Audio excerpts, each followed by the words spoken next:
And the Pistons' losing streak has reached 25. No way. I'm gonna get you out of here.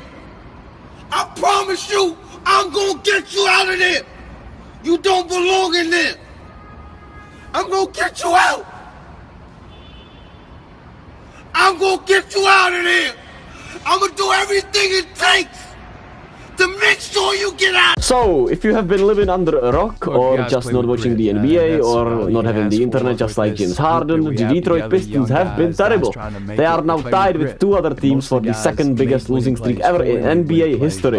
26 straight losses. And most of those games have not even been that close. They are, of course, tied for the longest losing streak in the same season, because the record holders for the longest losing streak ever in the NBA are the Trust the Process Sixers, who lost 28 straight games, with 10 of those coming at the end of the 2014-2015 season, and the 18 other losses were to start the 2015-2016 season. If they lose on December 26th, they will have the longest losing streak in the same season ever, with 27 straight losses. To do that, they need to lose to the Brooklyn Nets again. Nonetheless, we are gathered here today on Christmas to predict the future. Predict when the Detroit Pistons will win a game. Could it be against the Nets? Could it be in the NBA Summer League? Or in next year's NBA preseason? Hey, let's dive into it and figure out when the Pistons fans will get their free wings. Let's go over the games that the Detroit Pistons will be playing and figure out when the hell will they get their next win. And before we do that, I just want to point out this interesting, fact that their defensive coordinator per se, if I can use that term, Dan Burke, who has been the assistant coach that was there for defensive purposes and coaching up the defense, has been dealing with a personal matter. And it is unclear when he will return. And when they, of course, had a good start to the season, having a good fight against the Heat in Game 1, then beating the Hornets and the Bulls to be 2-1 to start the season, the defense looked good, and he's their defensive coordinator. And since then, the defense has completely, of course, been just horrible. And they have dealt with injuries to their key players, of course. Bojan Bogdanovic, the most noticeable one, who has barely played this season. And Jalen Duren has been in and out the lineup, and he has barely played this season.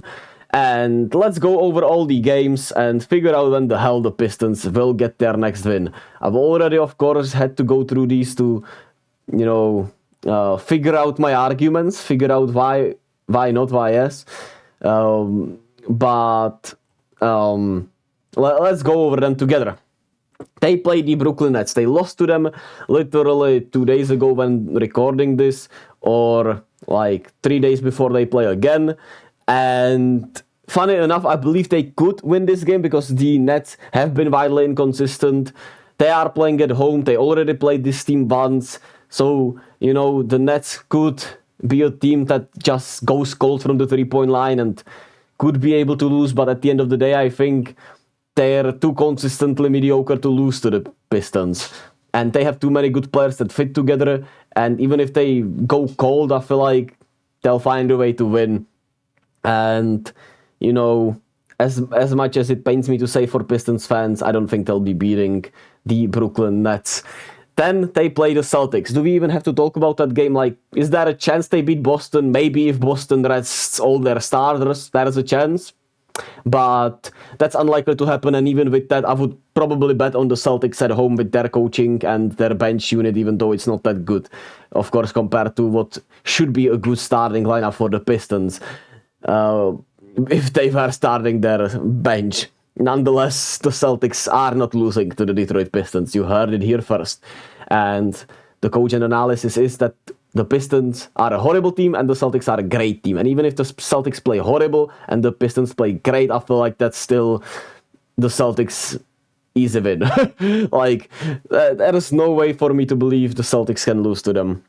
Then, against the Raptors, the Toronto Raptors, where it gets tricky. The Raptors are without a doubt a strong candidate to lose to the Pistons, and it would not only end the streak before they would beat the 76ers record of 28 straight losses, right? and they would actually get a win before New Year's Eve, so that would be beautiful for them. And basketball-wise, it makes sense. The Toronto Raptors' new coaching decisions have not gone well so far, with the roster not fitting what Darko, the coach of the Raptors, wants, and he has taken away the ball from his best players way too much. He has been using the bench way too much, and the Raptors roster just does not fit together, and the defense isn't great, they're very inconsistent, and that Jakob Poeltl trade continues to just be one of the worst trades, and least, one of the